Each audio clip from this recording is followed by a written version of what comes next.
into the way. He saw me at the tax collector's table, and he came up to me and told me to follow him, and I followed him. This is written by somebody else.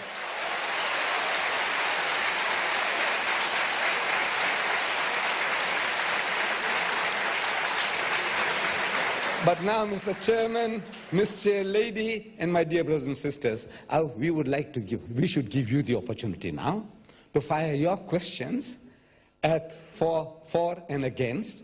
You have a right to question me. You have a right to question the pastor. You have this privilege. And tomorrow night, pastor has already given you an introduction about Jesus, Jesus, Jesus. That was not the subject. You see, he was pulling wool over our eyes. The subject is the Bible, God's word, and not Jesus, but we believe that he was one.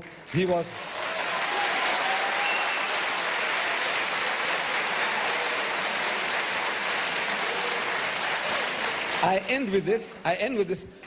We believe, in Islam we believe, that Jesus Christ was one of the mightiest messengers of God. We believe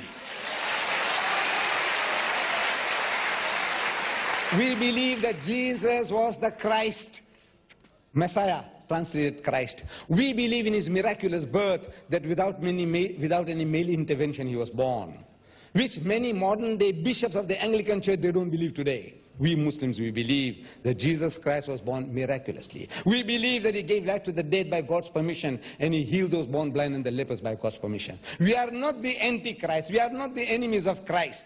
We love Jesus Christ.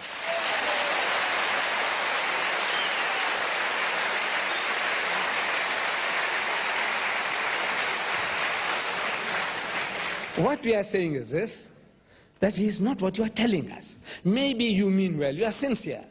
You are telling us that Jesus is the only begotten Son, begotten, not made. So I'm asking the Englishman, I don't know, you are Swedish, whether you understand English as much as the Englishman, I don't know.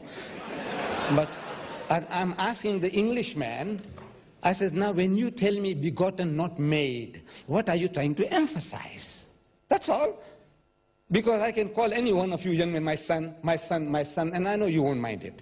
Your mother won't mind it, your father won't mind it. But if somebody says, is he really your son? And if I said, yes, he is my only begotten son, you know what I'm saying? Yes, that he's a bastard. That's what actually, that's what he is my begotten son, meaning he's not his father's son, he's mine. I'm swearing that young man. I have no right to do that. So I said, there's a language that you're using. In our human language, if you're so particular, why should we not be extra particular when talking about God and his relationship to his creation? That is what you are fighting about, is the terminology that you're using. We say, this is not befitting God. So we would like to share this with the audience tomorrow. I'm sure that they will come turn up. But now, the opportunity is yours. Please, go ahead and fire your questions.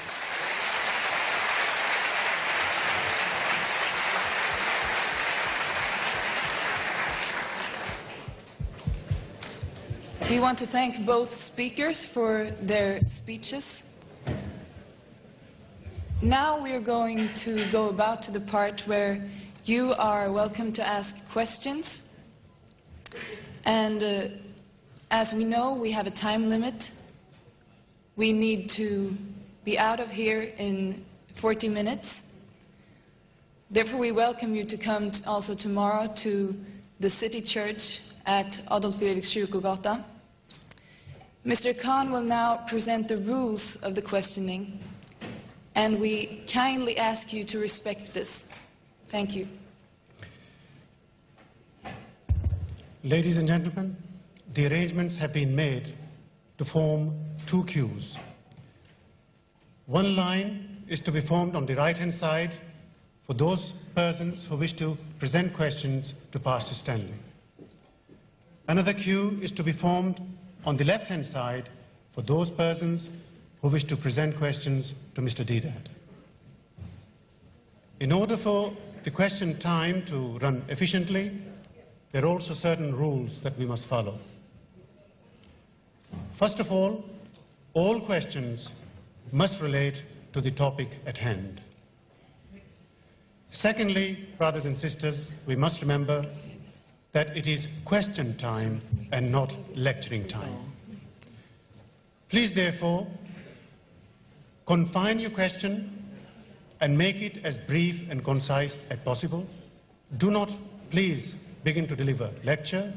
If you wish to do that, you are welcome to hire this hall, and we shall all come and listen to you one day.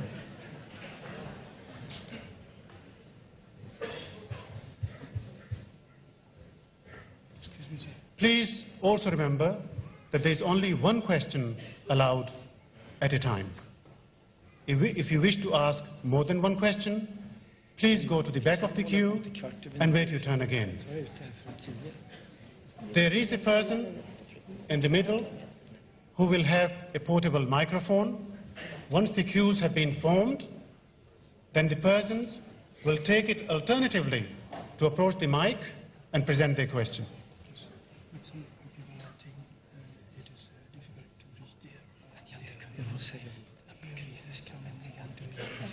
What do you want? No, then they'll come from one side. What question? The people who is there, it is difficult for them to go in that Yes, queue. I gather that. Some is there, and it is difficult for them to go there. So they can form a queue and we'll take it in turn. And we can ask them to whom they have questioned, and according to that, we can move the mic. Okay. But they will always stand here, no matter where. Yeah. You don't have to move the mic. So where's the mic in the middle? Yeah. And we'll take one question from this side, the next one, and one from the other side Yes. in turns from each speaker. No, because then we don't know if it's for the right speaker. I think we'll just have to take it in turns. We'll just have to take it in turns. And we'll do two people. Yeah, but then we have to check on to who, what speaker it is. It doesn't matter. We'll just have to take it in.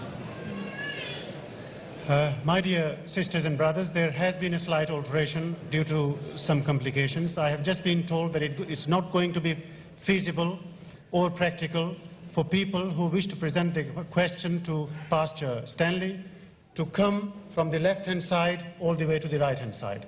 Therefore, it has been decided and agreed between both the chairpersons that we shall take on a first-come, first-served basis, alternatively from one queue and another, and we shall take a chance as to whosoever they wish to forward their question to, they're welcome to do so. You start.